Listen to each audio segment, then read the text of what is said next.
जूही ने रूही के पैरों में पहनाई लोहे की जंजीर। जी हाँ दोस्तों, यहाँ पर जूही को पहनानी पड़ रही है रूही के पैरों में जंजीरें, क्योंकि यहाँ पर दादी ने जूही से कहा है कि तू जिसे जिस घर में लेकर आई है, अब तू ही इसे खुद अपने हाथों से पैरों में जंजीरों को पहनाएगी। यहाँ पर जूही रोते रोते रूही के पैरों में जंजीरों को पहना रही होती है, क्योंकि ऐसा इसलिए करती है कि जब रूही रात में चुपके से नाहर के पास जाती है और वह सोचती है कि क्या नाहर को कैसा लग रहा है जब उन्होंने वह तस्वीरों को जलते हुए देखा। मैं यह जानना चाहती हूँ कि नाहर कैसा फील कर रहे हैं। तभी वह चुपके से नाहर के कमरे में चली जाती है और वहाँ पर जाकर जब वह सोचती है कि ये क्या गिरा है, तो वहाँ पर कुछ बर्तन गिर जाते हैं, क्योंकि यह सब रोली की चाल थी कि अगर रूही इस कमरे में आए तो वह पकड़ी जाए, क्योंकि वहाँ पर रूली ने चारों तरफ बर्तनों को बिखेर कर रखा था, जिसकी खनक से सभी घरवाले इकट्ठे हो जाते हैं और वह वहाँ आकर देखते हैं तो रूही वहाँ होती है और रूही पर दादी बहुत ही बुरी तरह से गुस्सा होती हैं और वह कहती हैं कि जब तुमसे मना किया था कि तुम नाहर के पास नहीं आओगी, फिर भी तुम्हें कोई भी असर नहीं पड़ा और तुम नाहर के पास आ गई। अब मैं तुम्हें लोहे की जंजीरों से बंधवा दूंगी। बहुत शौक है ना तुम्हें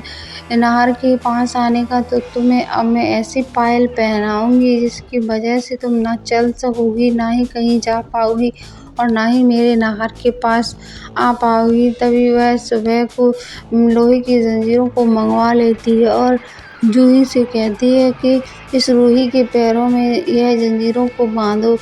क्योंकि तुम ही इस रूही को इस घर में लेकर आई थी।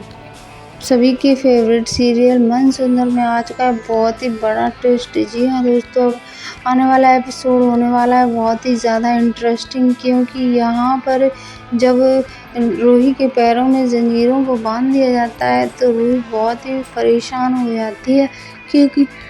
वह चाहती थी कि वह कुछ ऐसी कोशिशें करे जिससे कि नाहर जल्द से जल्द ठीक हो जाए और उसकी याददाश्त वापस आ जाए। लेकिन यहाँ पर दादी ने तो उसके पैरों में जंजीरों को बांध दिया है, जिसकी वजह से वह नहीं नाहर के पास बिल्कुल भी नहीं जा सकती। जी हाँ दोस्तों, अब यहाँ पर जो एपिसोड आएगा वो बहुत ही ज़्यादा इंटरेस्टिंग होगा और रूही से कहा है कि अगर नाहर तुम्हारे सामने आए तो उसके सामने पल्लू कर ही रहना होगा इस घर में और किसी एक कोने में पड़े रहना। नाहर के पास तो तुम बिल्कुल भी नहीं आओगी। यहाँ पर जब रोली सभी तस्वीरों में आग लगा देती है, तो जब रूही नाहर से कहती है कि नाहर यहाँ से प्लीज़ हट जाओ, लेकिन तभी नाहर को कुछ याद आने लगता है, जिससे कि उसकी हालत बहुत ही ज़्यादा ख़राब होने लगती है और वह बेहोश हो जाता है और सभी घर वाले वहाँ इकट्ठा होकर आ जाते हैं और वह कहते हैं कि रूही, तुम्हारी इतनी हिम्मत कि तुमने नाहर की तबीयत फिर से ख़राब कर दी। मैंने तुमसे कहा था कि तुम इस घर में मत आना, लेकिन तुम इस घर में फिर से चुपके से आ गई।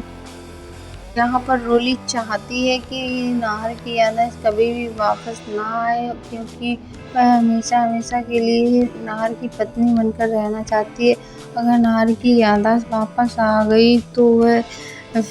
घर से बाहर निकाल दी जाएगी, क्योंकि वह इसलिए ऐसा नहीं चाहती है क्योंकि रूही फिर से नाहर के पास उसकी पत्नी बनकर आ जाएगी। लेकिन यहाँ पर रूही रोली को यह एहसास दिलाती है कि उसकी पहली पत्नी मैं हूँ और अभी तक मेरा डिवोर्स नहीं हुआ है, तो कानून के अनुसार मैं ही नाहर की पत्नी हूँ और तुमने दूसरी शादी की है तो तुम जेल जाओगी। तभी नाहर की दादी रूही पर बहुत ज़ोर से गुस्सा होती है और रोली की माँ भी कहती है कि अगर मेरी रोली इस हालत में जेल गई तो उसके बच्चे पर क्या असर पड़ेगा। वह अभी पेट से है, इसलिए मैं सिर्फ और सिर्फ अपनी रोली का साथ दूंगी, लेकिन मैं रूही का भी बुरा नहीं चाहती हूँ। यहाँ पर जब नाहर की माँ भी रूही पर बहुत गुस्सा होती है और समर कहता है कि अगर रूही और जूही घर से बाहर जाएंगी तो दादी मैं भी इस घर में नहीं रहूँगा, क्योंकि इन सब नाटक में मैं भी रूही और जूही का बराबर का साझेदार हूँ, क्योंकि मैंने भी इन दोनों का साथ दिया था इन तस्वीरों को बनवाने में। अगर आपको हमारी वीडियो अच्छी लगी हो तो प्लीज़ चैनल को सब्सक्राइब करिए, वीडियो को लाइक करिए और कमेंट्स में आई लव रूही ज़रूर लिखिए और भगवान से प्रार्थना करिए कि नहर की याददाश्त जल्द से जल्द वापस आ जाए।